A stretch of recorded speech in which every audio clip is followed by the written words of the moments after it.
Hi dear students, I am Shande sir. Welcomes you to Student Point Academy. In this video, we are going to learn a lesson of 4th standard from English subject. Lesson number 4, your own book of science. Your own book of science मतलब आपकी खुद की book. कौन सी? Science की. Okay. The first part of this lesson is, we will start. You may come across simple and amazing science experiments in magazines, newspaper, supplements और on the internet. मतलब आप जब साइंस की बुक पढ़ते हो तो आपको बहुत सारे अमेजिंग मतलब चमत्कार, अमेजिंग मतलब आश्चर्यजनक चमत्कार, साइंस एक्सपेरिमेंट्स, द एक्सपेरिमेंट्स जो हम साइंस में करते हैं वो किसी चमत्कार से कम नहीं होते. ऑल्सो इन मैगजीन्स, मैगजीन मतलब क्या होती है? पत्रिका, वीकली जो आती है हमारे घर में, कलरफुल रहती है वो. ओके. उसके बाद न्यूज़पेपर्स में भी हम काफी सारे एक्सपेरिमेंट्स देखते हैं. और सप्लीमेंट्स मतलब पुरवनी, न्यूज़पेपर के साथ एक पुरवनी आती है उसे. और on the internet, if you are surfing, if you are not to surf the net, you can also learn a number of experiment from there also. Now collect any 5 or 8 experiment you like. तो आपने अगर कुछ experiment magazines में, newspaper में, internet through देखे होंगे तो उसमें से आपको 5 to 8 एक्सपेरिमेंट्स कलेक्ट करने हैं जो भी आपको पसंद है. Ask your parents, teachers whether the experiments are safe. उससे पहले क्या करना है कि अपने पेरेंट्स को या टीचर्स से जानकारी लेनी है कि क्या यह एक्सपेरिमेंट हम कर सकते हैं, आर दे सेफ, सुरक्षित है, उन्हें करना सुरक्षित है या नहीं. Because most of the experiments are dangerous which can harm you. Okay, so you have to take permission of your teachers और your parents. Then carry out the experiments. Carry out means लेके जाना नहीं. Then you can perform that experiments. If necessary, take the help of your parents or teachers. If important, if you feel that अगर आपको parents या teachers की जरूरत है तो आप उनकी मदद ले सकते हैं. Record the experiments on separate sheet in your own book of science. An example is been given below. So what you have to do with this 5 to 8 experiments? वो experiments आपको अपने साइंस नोटबुक में record करना है, लिखना है उसकी information. Okay. Now one of the experiment is been given here. अब एक्सपेरिमेंट किस तरह की होती है? एक छोटा सा एक्सपेरिमेंट इस लेसन में हमें दिखाया गया है. Now a simple experiment lifting ice. Ice मतलब बर्फ. आइस मतलब क्या होता है? बर्फ. बर्फ के टुकड़े को हम लिफ्ट कैसे करें? लिफ्ट मतलब उठाना, लिफ्ट करना मतलब उठाना, है ना. How can we lift a piece of ice. हम बर्फ के टुकड़े को कैसे उठा सकते हैं, उसके ऊपर एक एक्सपेरिमेंट है. So we will continue the experiment. What we have to do? If you wanted to lift ice without touching it, what do you do. मतलब आपको लिफ्ट करना है, एक आइस का टुकड़ा उठाना है, बट विदाउट टचिंग इट, बिना उसे छुए, है ना. अमेजिंग. बिना छुए जादू ही हो सकता है. So what do you do. आप क्या करोगे? Read on to find out. हमें आगे एक्सपेरिमेंट कंटिन्यू करना है. अब हमें इस एक्सपेरिमेंट को करने के लिए कुछ चीजों की जरूरत है. क्या चाहिए हमें? What you need. हमें क्या चाहिए? आइस क्यूब, आइस का एक टुकड़ा. अब हमारे घर में फ्रिज होगी तो फ्रिज में एक आइस क्यूब होता है जिसमें हम आइस बनाते हैं ना. तो वहां से एक आइस क्यूब लेना है. थ्रेड यानी धागा, और कॉमन सॉल्ट, हमारे घर में जो नमक होता है, नमक लेना है. Okay. What things are needed? Ice cubes, thread and common salt. अब उसके बाद व्हाट यू डू. उसके बाद क्या करना है हमें? Place an ice cube in a dish मतलब एक प्लेट में हमें वो आइस क्यूब लेना है. First thing. Second thing, place a piece of thread on it. उसके ऊपर क्या करना है? जो हमने धागा लिया है, यहाँ पे जो दिखा है, आइस क्यूब एक प्लेट में है और ये जो धागा है ये उसके ऊपर रखना है, and this is a common salt. Okay, place a piece of thread on it, उसके ऊपर धागा रखना है। और फिर उसके बाद क्या करना है हमें, what we have to do, sprinkle, छिड़कना। स्प्रिंकल मतलब छिड़कना है। क्या छिड़कना है, sprinkle some common salt on and near the thread on the ice cube. कहाँ पे छिड़कना है, उस आइस क्यूब के ऊपर हमें कॉमन सॉल्ट छिड़कना है, जहां पे हमने धागा लगाया है, जहां पे near the thread on the ice cube, ice cube के ऊपर जहां पे धागा है वहां पे हमें वो छिड़कना है। उसके बाद क्या करना है, what we have to do, wait for a few second, कुछ समय के लिए हमें रुकना है, for a few second. Hold the two end of the thread and pick them up carefully. Hold, hold मतलब दोनों कोने को हमें पकड़ना है, धागे के जो दोनों कोने हैं उन्हें हमें पकड़ना है, एंड्स ऑफ द थ्रेड, और पिक अप केयरफुली, हमें आसानी से उठाना है, धीरे धीरे संभल कर। व्हाट हैपेंस, क्या होगा उससे, अब हमें उठाना कैसा है, इस पिक्चर में भी दिखाया है, how can we lift with, हमें दोनों एंड पकड़े और धीरे धीरे हमने उस आइस क्यूब को उठाया है। तो उसके बाद क्या होगा, व्हाट विल हैपन,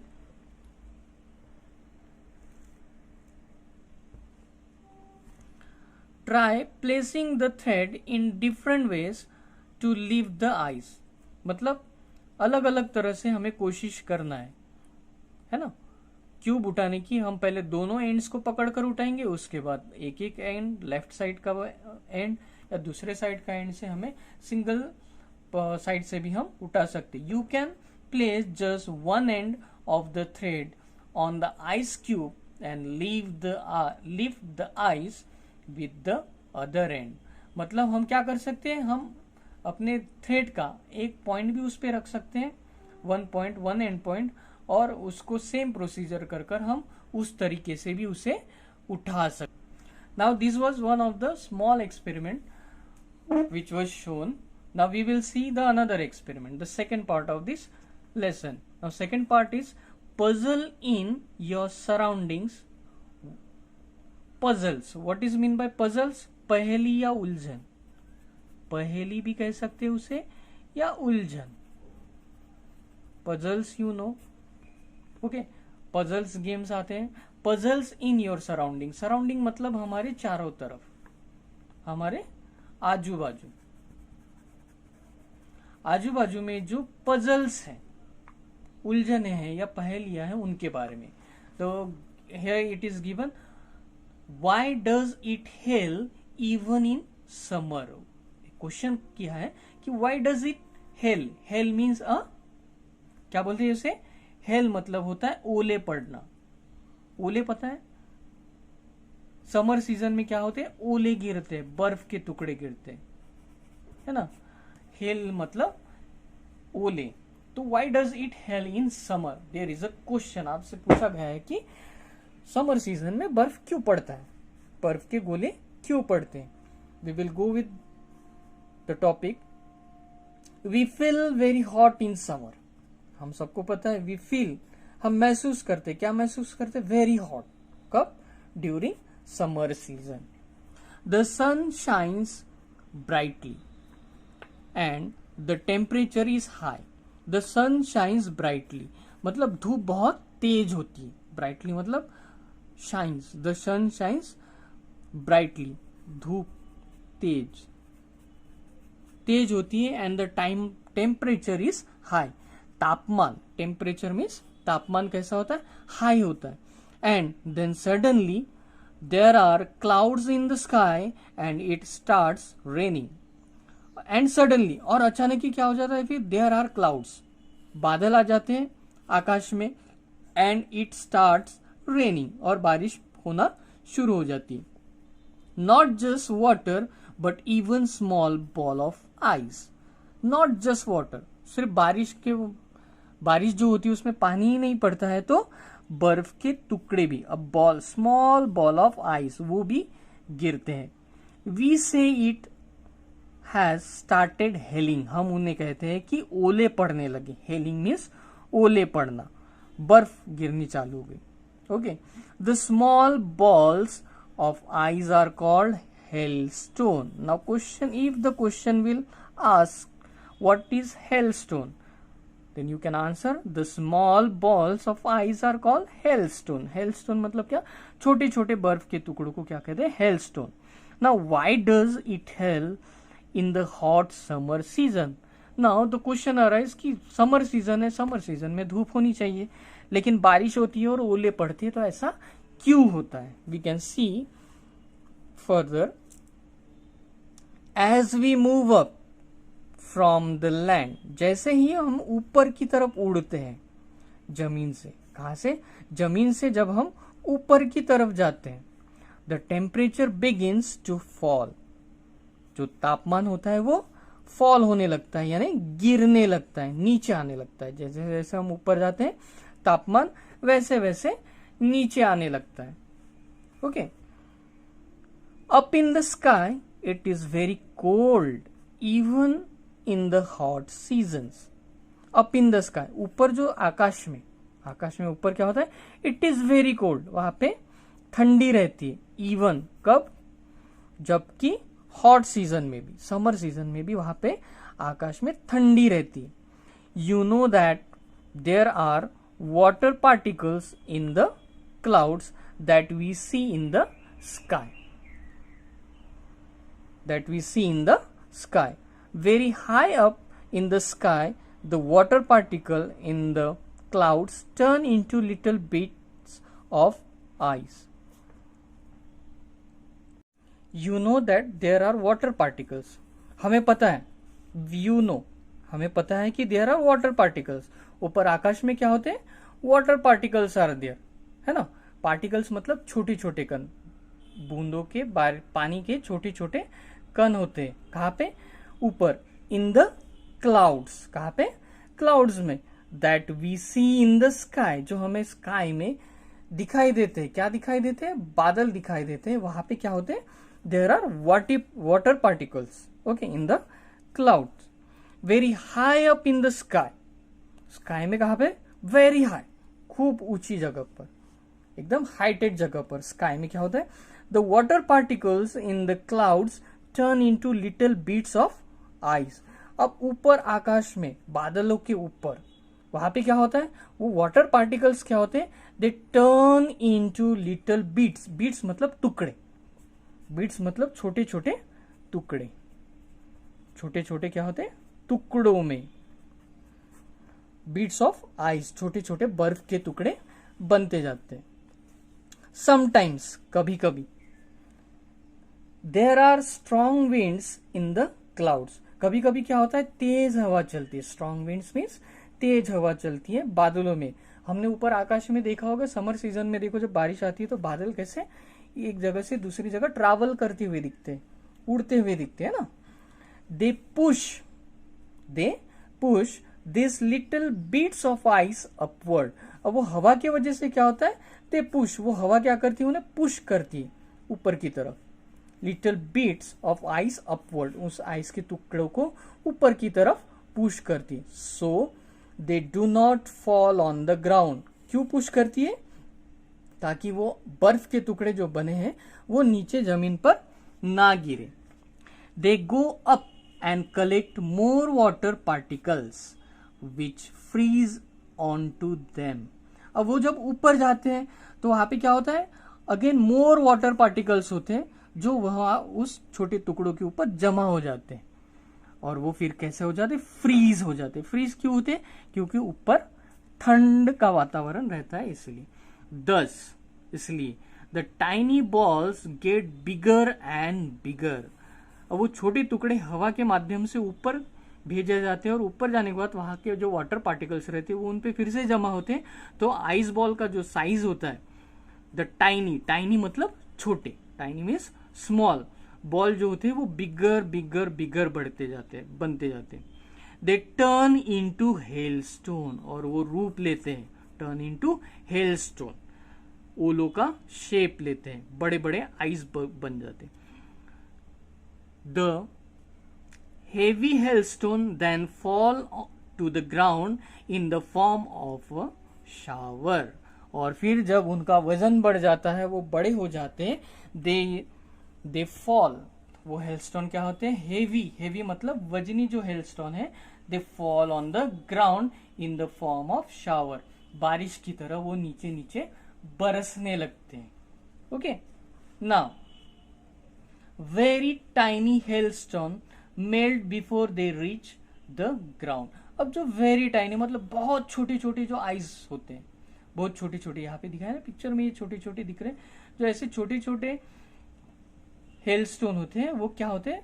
जमीन पर आने से पहले, before they reach the ground, they melt मतलब पिघलना, पिघल जाते हैं। वो क्या होते हैं? पिघलते हैं। They turn into rain drops, और उनका रूपांतर किस में होता है? रेन ड्रॉप, बारिश के पानी के जैसा उनका रूपांतर हो जाता है, टर्न हो जाते हैं। बट लेकिन some hailstone reach the ground before they melt. लेकिन कुछ कुछ जो हेलस्टोन रहते हैं, सम ऑफ द हेलस्टोन, वो पहुंच जाते हैं ग्राउंड पे बिफोर दे मेल्ट, पिघलने से पहले ही वो ग्राउंड पे आ जाते हैं, अर्थ पे आ जाते हैं। a light shower of hail can be great fun, but a hailstorm can cause great damage to crops, plants and animals. So what, students? A light shower, हल्की हल्की अगर ओलों की बूंदें गिरती हैं, बर्फ की झड़ी होती है, ऊपर से गिरता है बर्फ, तो क्या होता है? It is a great fun. जैसे हिल स्टेशन में हम देखते हैं कि बर्फ गिरता है, तो दैट इज अ फन, वो टुकड़ों में गिरता है ना, स्मॉल पीसेस में। But a hailstone can cause, अगर बड़ा हेलस्टोन है, बड़ा बर्फ का टुकड़ा है, तो इट कैन डैमेज, वो नुकसान पहुंचा सकता है किसे? क्रॉप्स को। खेती जो किसान करते हैं, खेती में पौधे लगे हुए थे, अन्न धान्य लगा रहता है, तो उनको वो नुकसान पहुंचा सकते हैं। छोटे छोटे प्लांट्स है, they can cause damage to the plants and animals too, और एनिमल्स जो बाहर है, जंगलों में है, उन्हें भी वो नुकसान पहुंचा सकते हैं। और not only animals, the human being can also be cause damage by this. Okay, now here is a news, if you might have heard, or you can search in the net, you will get the information. What happened in 2024? Maharashtra was hit by a series of hailstorm in 2014. Maharashtra में क्या हुआ था? Hailstone आई थी, बर्फ के ओले पकड़े थे 2014 में। The hailstorms devastated thousands of acres of standing crops. Devastated means उजाड़ना, डैमेज, उजाड़ना। उस बर्फ के ओलों ने क्या किया था? हेलस्टोन ने थाउजेंड्स ऑफ एकड़ की जमीन, 1 acre इक्वल्स टू 4840 वर्ग। ओके, तो थाउजेंड्स ऑफ एकड़ ऑफ स्टैंडिंग क्रॉप्स, खेती में नुकसान हुआ था उसकी वजह से। फ्रूट क्रॉप्स वर रूइंड, पूरे फ्रूट क्रॉप्स जो है वो क्या हो गए थे? नष्ट हो गए थे। क्या हो गए थे? नष्ट हो गए थे। Birds and animals were killed and injured in large numbers. जो बर्ड्स थे, जो एनिमल्स थे, वो ज्यादा से ज्यादा मात्रा में, लार्ज नंबर में इंजर्ड हो गए, जख्मी हो गए। इंजर्ड मीन्स क्या हो गए? जख्मी हो गए due to the hailstone. Farmers suffered heavy losses. It was a great natural calamities. Suffered, उन्हें फार्मर्स को heavy losses, बड़े नुकसान का सामना करना पड़ा। Suffered means they have to face the great loss. It was a great natural calamity. वो नैसर्गिक आपत्ति थी। It was a natural calamity which can happen incidentally. Calamity मतलब natural, कैलेमिटी मीन्स दुर्घटना, नैसर्गिक दुर्घटना थी वो। Okay, so this way a hailstone can cause damage to our nature. Now you may have other questions that puzzles you. अब this was one of the question, why this hail in a summer, summer की season में ओले क्यों पड़ते? इसी तरह के आपके मन में बहुत सारे प्रश्न आ सकते। There may be so many other puzzles. Note down at least 10 such questions on the basis of your observation of things and events in your surrounding. तो ऐसे ही 10 minimum how much at least 10 such question, ऐसे 10 questions को आपको note down करना है जो आपके surrounding में होते हैं. Few questions are given below, कुछ क्वेश्चंस यहाँ पे दिए हुए हैं. We will see this questions. First question is where do flowers get their colours from. पहला क्वेश्चन है कि फूलों को कलर कहाँ से आता है. पिंक, व्हाइट, पर्पल, ऑरेंज, है ना. ये डिफरेंट डिफरेंट कलर फूलों में कैसे आता है. क्या वहां पे कोई पेंटर है जो पेंट करता है. No. Second question, why are leaves green. पेड़ों के पत्ते हरे कैसे होते हैं, हरे क्यों रहते हैं. And the third question is why does chopping N onion makes you cry. Chopping मतलब प्याज काटते हैं ना, तो मम्मी को देखना प्याज काटते समय कुछ कुछ प्याज जो होते हैं वो जब काटे जाते हैं तो उससे आंखों में आंसू आते हैं. We get cry. तो why this happen, why this happens. These are few questions.